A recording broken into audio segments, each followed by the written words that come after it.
পৃথিবীর ইতিহাসে আল্লাহ তাআলা বহু নবীর সম্প্রদায়কে আল্লাহ তাআলা আযাব দিয়ে একবারে চিরতরে ধ্বংস করে দিয়েছেন পুরা জাতি। এমন ইতিহাস কোরআন শরীফে আছে। নূহ আলাইহিস সালামের জাতি, হযরত হুদ আলাইহিস সালামের জাতি, হযরত লূত আলাইহিস সালামের জাতি, হযরত সালেহ আলাইহিস সালামের জাতি, হযরত শুআইব আলাইহিস সালামের জাতি। বিশেষ করে এই পাঁচটা কওম উল্লেখযোগ্য, যাদের পুরা কওম আল্লাহ তাআলা নাফরমানির কারণে আল্লাহ তাআলা চূড়ান্ত আযাব দিয়ে ছোট বড় কোলের বাচ্চা পেটের বাচ্চা সব শেষ করে দিয়েছে, একসাথে শেষ। এই জাতির প্রত্যেকটার অগণিত অপরাধ ছিল। এর মধ্যে উল্লেখযোগ্য বিশেষ বিশেষ কোনো একটা অপরাধ ছিল, এক এক কওমের এক একটা। এর মধ্যে শুআইব আলাইহিস সালামের জাতি, যেটা কওমে শুআইব, এই হযরত শুআইব আলাইহিস সালামের জাতি, আল্লাহ তাআলা এই জাতিকেও ধ্বংস করে দিয়েছে। আসমানি এক ফেরেশতা আইসা আল্লাহর হুকুমে ফজরের ওয়াক্তে শুআইব আলাইহিস সালামের জাতির এলাকায় একটা বিকট চিৎকার দিছে, এক আওয়াজে পুরা কওম ফাসবাহু ফি দারিহিম জাসিমিন, সকলেই তাদের নিজ নিজ ঘরে উপুর হইয়া পইরা ওইখানেই মারা গেছে। এই অবাধ্য জাতি শুআইব আলাইহিস সালামের কওম, তাদের বড় অপরাধ ছিল, মেইন অপরাধ ছিল তারা ওজনে কম দিত। কোরআন শরীফে আছে। এই নবীর শুআইব আলাইহিস সালাম তাদেরকে শত শতবার, হাজার হাজার বার, লক্ষ লক্ষ বার বলছে, লা তানকুসুল মিকিয়াল, আমার জাতি ওজনে কম দিও না। ওয়া আউফুল কাইলা, তিনি বলছে হে আমার জাতি ওজন পূর্ণ করে দাও, ওজনে কম করো না। ইন্নী আখাফু আলাইকুম আযাবা ইয়াউমিন আযীম, আমি তোমাদের উপরে বড় ভয়ানক আযাবের ভয় করছি।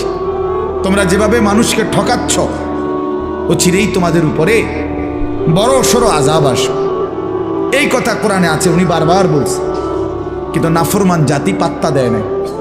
একদিন সত্যি সত্যি আল্লাহ তাআলা ফেরেশতা পাঠিয়ে বিকট চিৎকার দিয়ে ফেরেশতার এক আওয়াজে পুরা জাতি শেষ। আর ভোরবেলা তারা কেউ আর জাগে নাই। তাহলে আমার বলার উদ্দেশ্য হলো এইটা, ওজনে কম না দেওয়া।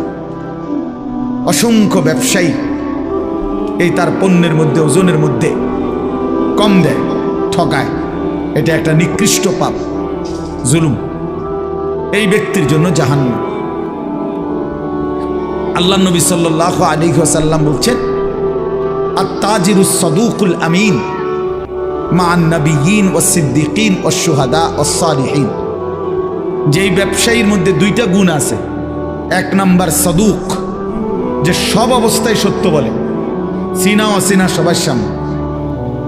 দুই নাম্বার হলো আল আমিন, বিশ্বস্ত, কাউকে ঠকায় না, পরিচিত অপরিচিত কাউকেই না।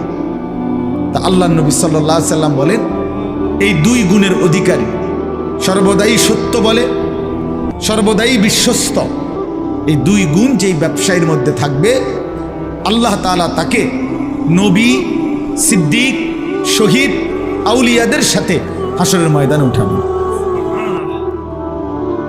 হাসরের ময়দানে উঠাবে। তাহলে এটা বোঝা গেল হালাল ব্যবসা এবং সৎ আমানতদার ব্যবসায়ী অনেক দাম, অনেক দাম। আর এর বিপরীতে প্রতারক, যে ঠকায়, ধোকা দেয়, সে রাসূলুল্লাহ সাল্লাল্লাহু আলাইহি সাল্লামের অন্তর্ভুক্ত নয়, উম্মত নয়। হাদিসে কথা স্পষ্ট আছে। নবী সাল্লাল্লাহু আলাইহি সাল্লাম একদিন মদিনার বাজারে কোনো একজন ব্যবসায়ীর গমের স্তূপ, গম স্তূপ দিয়ে রাখছে বেস্তুবিল্লাহ। আল্লাহ নবী সাল্লাল্লাহু আলাইহি সাল্লাম সামনে গিয়ে দেখলেন উপরে সবগুলো গম শুকনা। নবীজি সাল্লাল্লাহু আলাইহি সাল্লাম ভিতরে হাত ঢুকাই দিলেন। হাদিস এটা, হাত ঢুকাইয়া ভিতর থেকে গম বাহির করে আনলেন যেগুলো ভিজা। তো আল্লাহ নবী সাল্লাল্লাহু আলাইহি সাল্লাম বললেন, এই যে তুমি উপরে সবগুলো শুকনা গম দিয়া ভিজাটাও চালায় দিবা, এটা তো তুমি ধোকা দিলা। গ্রাহককে কি দিলা? ধোকা দিলা। ভিজা আর শুকনার দাম বরাবর না। তো আল্লাহ নবী সাল্লাল্লাহু আলাইহি ওয়াসাল্লাম স্পষ্ট বলছেন, মান গাশশানা, এই তখন বলছে কথাটা, মান গাশশানা ফালাইসা মিন্না, যে কাউকে ধোকা দেয় সে আমার উম্মতের অন্তর্ভুক্ত নয়। আমি তাকে চিনি না, আমি তাকে চিনি না, সে আমার উম্মত নয়। তো যিনি সুপারিশ করবেন, যিনি হাউজে কাউসারের পানি দিবেন, তিনি যদি বলেন তোমারে আমি চিনি না, তুমি আমার উম্মত না, তা আপনার সুপারিশ করবে কোন আব্বা? আপনারে হাউজে কাউসারের পানি দিবে তখন কোন আব্বায় বলেন? আছে তখন কেউ? থাকবে তখন কেউ? এই জন্য এটা খেয়াল করা। শুধু ব্যবসায়ী না, প্রতিনিয়ত আমরা লেনদেন করি। মানুষ মাত্রই সমাজবদ্ধ জীব। মানুষ একাকী থাকে না, একাকী পারবেও না। মানুষ অপরের সহযোগিতা না নিলে চলতে পারবে না। আমি কিছু টাকা দেব, উনি কিছু পণ্য দিবেন, কখনো আমি পণ্য দেব, উনি টাকা দিবেন। এই লেনদেন প্রতিনিয়ত মানুষকে করতেই হবে, নাই তো দুনিয়া চলবে না। এটা আল্লাহ তাআলারই কুদরতি নিজাম। তাইলে লেনদেন মানুষের একটা স্বাভাবিক জীবনের অংশ, জীবনের অংশ। লেনদেন মানুষকে করতেই হয়। অতএব বাফ, এই এক নাম্বার কথা মনে রাখবেন, লেনদেনের মধ্যে হারাম না করা, কাউকে না ঠকানো, কাউকে। 100 গ্রাম কম দিলেন তো তাকে ঠকাইলেন, একটা কমলা পচা দিলেন তো তাকে ঠকাইলেন। মালের গুণাগুণটা 2 নম্বরটারে 1 নম্বর বললেন, তারে ঠকাইলেন। আর তখন এই উপার্জনটা হারাম। আল্লাহ নবী সাল্লাল্লাহু আলাইহি সাল্লাম বলেন, মানিশতারা শাইআন বিআশারাতি দারাহিম ওয়া ফীহি দিরহামুন মিন হারাম, যে কোনো একটা জিনিস ক্রয় করেছে 10 টাকা দিয়ে, তার মধ্যে 1টি টাকা ছিল হারাম, আর 9 টাকাই হালাল।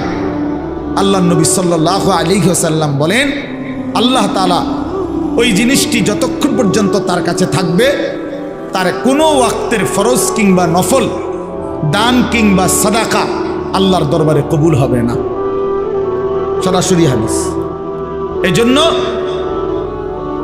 তার কোনো নামাজ, বন্দেগী, ইবাদত কবুল হবে, একেবারে স্পষ্ট হাদিস। কোরআন শরীফে আছে, একটা বিষয় আছে এমন, আল্লাহ নিজে বলছে, বন্ধু আদম আলাইহিস সালাম থেকে নিয়ে আপনি 1.25 লক্ষ আম্বিয়াকেও আমি এই একই আদেশ করছি, ওই একই হুকুম আমি ইমানদার সমস্ত বান্দাকেও করেছি। এমন একটা হুকুম, সেটা কি?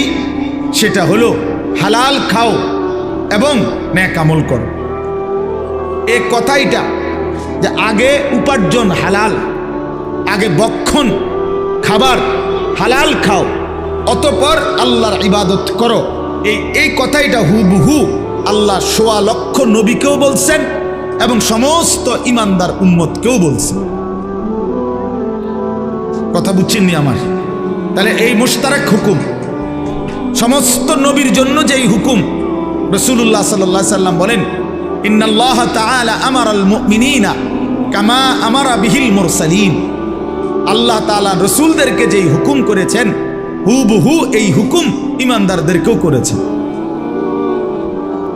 এই যে 1 নাম্বার রোজগার হালাল, বক্ষণ খাবার হালাল। 2 নাম্বার হলো আল্লাহর ইবাদত, নেক আমল, নেক আমল। এই জন্য বাপ আমরা অনেক সময় খামখেয়ালি মনে করি, খামখেয়ালি মনে করি, হালাল রোজগারের বিষয়টাকে পাত্তা দেয় না। এই সুদের টাকা, কিস্তির টাকা, মিথ্যা হারাম রোজগার, বাটপারি, সিটারি, ওজনে কম দেওয়া, আবার গিয়া নামাজ পড়ে মনে করবে যে চলবে না, চলবে না, চলবে না, হবে না। কোনো ব্যক্তি শুধু নামাজ পড়লে তারে নামাজি বলে, কেউ রোজা রাখলে তারে রোজাদার বলে, কেউ হজ করিলে তারে হাজি সাহেব বলে, কেউ দান করিলে তারে দানশীল বলে, কিন্তু দিনদার মুত্তাকি, ফরহেজগার, আল্লাহওয়ালা তাকে বলে যে পুরা দিন মানে। কথা বুঝছেন আমার? আর জান্নাতে যাওয়ার জন্য শুধু নামাজি হওয়া যথেষ্ট নয়, শুধু রোজাদার হওয়া যথেষ্ট নয়, শুধু হাজি সাহেব হওয়া যথেষ্ট নয়, শুধু দানশীল হওয়া যথেষ্ট নয়, বরং পুরা দিন মানা জরুরি। আমার জন্য, আপনাদের জন্য। আমি না মানলে আমি লাভ ক্ষতিগ্রস্ত, আপনি না মানলে আপনি ক্ষতিগ্রস্ত। কথা বুঝছেন? বহুত জনে তো মানে না, এ কথা কই হালাই দিল হইতো না।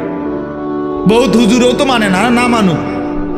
আপনি মানবেন, কারো অমকে মানে না, তমকে মানে না, এ কথা বলে উড়াই দিলে হবে না। আপনি তো উনার কবরে যাইতেন না, আপনি তো আপনার কবরে যাইবেন। এই জন্য হালাল রোজগার এটা অত্যন্ত গুরুত্বপূর্ণ। তলাবু কাসবিল হালাল ফরিদাতুন, সরাসরি হাদিস, বাদাল ফরিদা। নবী সাল্লাল্লাহু আলাইহি সাল্লাম বলেন, নামাজ, রোজা, হজ, যাকাত এই ফরজগুলো আদায়ের পরে হালাল রোজগার তালাশ করা এটা দ্বিতীয় ফরজ। দ্বিতীয় ফরজ কাসবিল হালাল, হালাল রোজগার, হালাল রোজগার।